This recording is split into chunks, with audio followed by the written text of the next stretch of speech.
Hello, welcome to the show. It is I, Chris with a K. I hope everyone's well.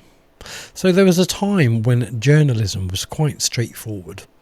You went out, you spoke to people involved, listened to what they had to say, checked the facts and reported on what you found. Quaint, I know. But today we're meeting Henry Durand, a local Democracy reporter, who came along to speak to the local residents here at Thetford, people who are quite rightly concerned about what's happening in their town. And what followed was illuminating, because these people wanted to talk about immigration. They wanted to talk about who was being housed in their community, how decisions were being made, public money, vetting, policing, and why they felt like nobody was listening to them. Henry, meanwhile, had a window, a smashed window. By Jove, we were going to talk about that window. You want to discuss immigration policy? Yes, but what about the window? You want to discuss alleged sexual assault? Interesting. Window?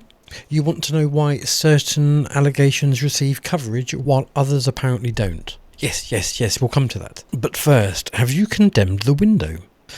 And about halfway through this conversation, I was starting to wonder whether our Henry was reporting for local Democracy News or whether he was reporting for Windows Weekly. But beneath the comedy, there is actually something well worth examining here. Because this isn't obviously whether criminal damage is acceptable or not. Nor is it about pretending that every single claim made in a heated argument is automatically true.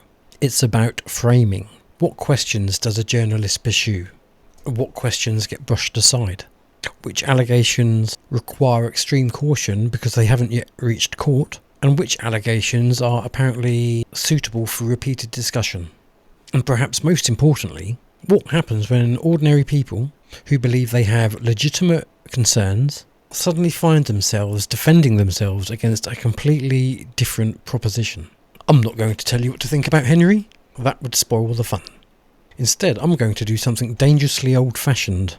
I'm going to let you hear the conversation in context, and you can decide for yourself whether or not this was a journalist trying to understand why a community was angry, or a man engaged in a 6-minute hostage negotiation with a pane of glass. Roll the tape. We don't want to make windows, sorry. Our windows shut. But how do you know? How do you know that was any of us? How do you know? 3 different houses. Yeah, but the legal immigrants are raping people. They could have just smashed them to make us look bad. Maybe you haven't. Maybe for the first one, maybe. But what's your defense? You haven't got proof. Give me the proof. Give me in writing that somebody is admitted to smashing houses up. Give me the proof.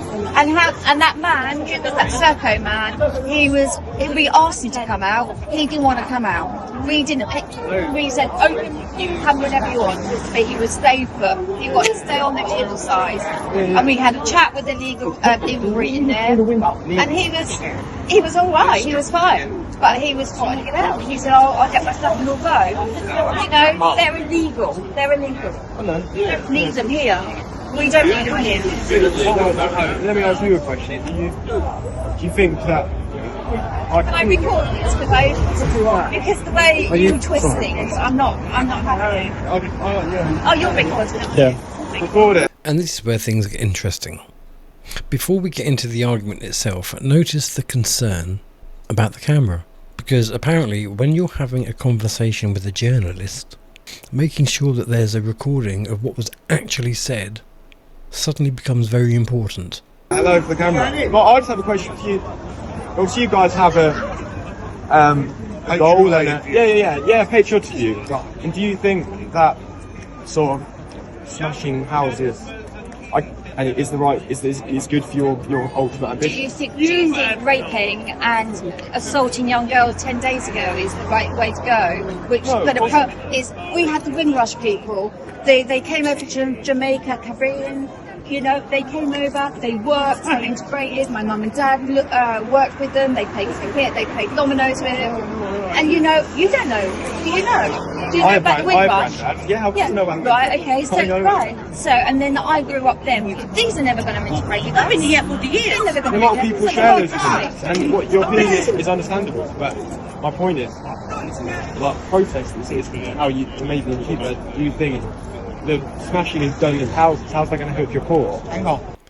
Now listen carefully to the direction that this conversation takes. The people are raising concerns about what is happening in their own community. The question coming back is whether smashing windows is going to help their cause. And to be fair, it is a perfectly reasonable question. But it does rather neatly move the conversation away from the original question. Why are people being placed there in Thetford in the first place? That's out of control of what that was not yeah. I'll shut that conversation. And I haven't came across any kind of racistic comment from me ever. So we don't buy you supplies. It's for reason for Europe. But it's our money. Against us. Yeah, I know. It's our money. I'll shut you down on one question. They've broken this country. They should all be behind bars to their legally vetted vendettlers. You haven't answered my question. My question is... No, the question is, why are they in it? That is a valid question. They broke the law, they're in our country, and they're not standing. That's in the subject. I'll give another example. I was talking to three Polish guys last night, which they're working here the last 2 years, factories, renting accommodation, everything. Right. To come in this country, they have to fill up a form like that for the immigration. And him and his wife, they had to pay £120 for immigration visa to come in here. And they come for free. And free equipment, few bathtubs, cutlery, we sent the list yesterday. And free accommodation. And these guys, one of them, he said, I work so hard in this country, next week I'm going for a heart operation. Like I said, a lot of people hold your opinion, and that's completely fair enough. Then the whole country should my question. Yeah, your question is. My question is, do you think smashing houses is going to help? No, it goes before that. Why are they in the country? But do you defend the action from last night? There's something almost wonderfully circular happening here. Why are you asking a question about this? Because we want to know why they're here. But do you think smashing a window helps? No, but why are they here? And we're back to the window. At this point, that window is getting more journalistic attention than most local elections. Well, the IRA are now kicked in and they're burning houses down. What are you going to say about that? Okay, what do you think the answer is? Sorry? What do you think the answer is? Well, that's the £1 million question. Well, then there you go. You can stand there saying, "Oh, do you think smashing houses is an idea?" But you ain't got to fucking answer yourself. You So can probably say, but the answer is not. you're sounding very lefty, mate. And the Very, answer very is lefty. not. Is to allegedly just smash houses. If you're gonna stick people like that in that area, what do you think is going to happen? If you're going to stick people in like that, what do you think is going to happen? It's fucking not rocket science, is it? Come on, but you can stand there being all self-righteous, saying, Your broken window overrides the weight of the job. yeah. Which they have done. But why haven't you reported the rate? Why? And here we get to an important distinction. The lady is raising a serious allegation and she is asking, why has it not been reported on? Henry's response is that there are limitations before a matter reaches court. Fair enough. But notice how quickly the conversation turns back to the residents and their alleged agenda. That's worth remembering as we continue. Why haven't you? Yeah, well, What opinion have I expressed? Do you have children? What? Do you have nieces and nephews? No. You have cousins? Yes.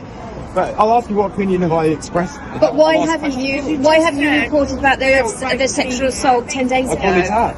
Huh? Well, unless it goes through the courts, we're pretty limited. Well, it's not gone through the courts about the house then, has it? Has it? Well, you're pretty limited on what you're meant to say. For my job, I have to thorough DBS and it takes up to 6 weeks. And I feel like a criminal, it's completely clear. But I'm like, no, I wouldn't apply for it. Put forward to your editor. They have no... Let all police stations release the authenticity of the crimes. Yeah. Make it public knowledge. Perhaps there won't be this much anger. Perhaps there might be more. But why do they keep hiding the statistics? Put that to your editor. If you're in court, people can see what it is.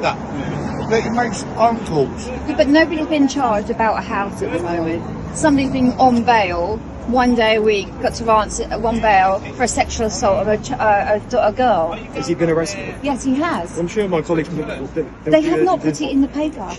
And this is the point where I'd probably suggest listening very carefully. We're being told that something cannot be reported on because it hasn't been through court. But we're also having a fairly substantial discussion about what a group of local people allegedly did.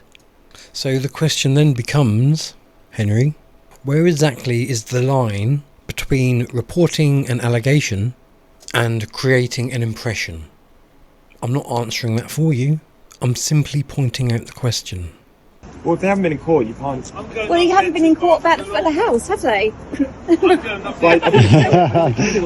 the house has been smashed. Really, the house was smashed. Yeah, but have they arrested anybody? Pardon? Have they arrested? Have I said anyone did it? I said a group of you guys allegedly did it, and I think... Allegedly, but you keep pushing that agenda. Yes, you did. Really, no, it's totally impartial. Oh man, you did. What agenda did I push? You kept pushing about the window being smashed. Was it one of you? Yeah. And now we get the classic journalistic question. What agenda did I push? Well, that's probably something that the viewer is better placed to judge than either one of us. So let's let the conversation continue and see what was naturally said.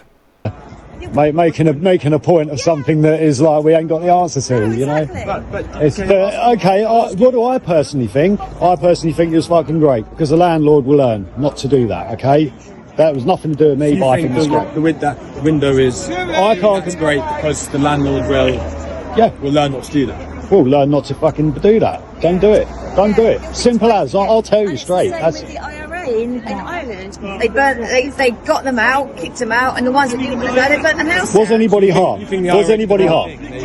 Well, they've got them illegals, haven't they? They're getting them out. I'm not saying that we would do it. We wouldn't do it. I personally think the people who did that were given a warning. That's what I think it was. They didn't hurt anybody physically, but I think they were given a warning. So to put a point, I think, like I said, but if you guys, and I believe say there was another HMO right there, there's 4 migrants in there, you guys would support the idea of going there, smashing the window. No, the idea was Zach gets out there and he was going to camp out there to make a protest. But that was out of Zach's hands what went on. That was out of anybody's hands. This is people who care about where they live and their children are there and they don't know they are. So that's going to happen. That's it. Yep. Yeah. Well, it's nice to have a conversation. So, yeah, I bet it was.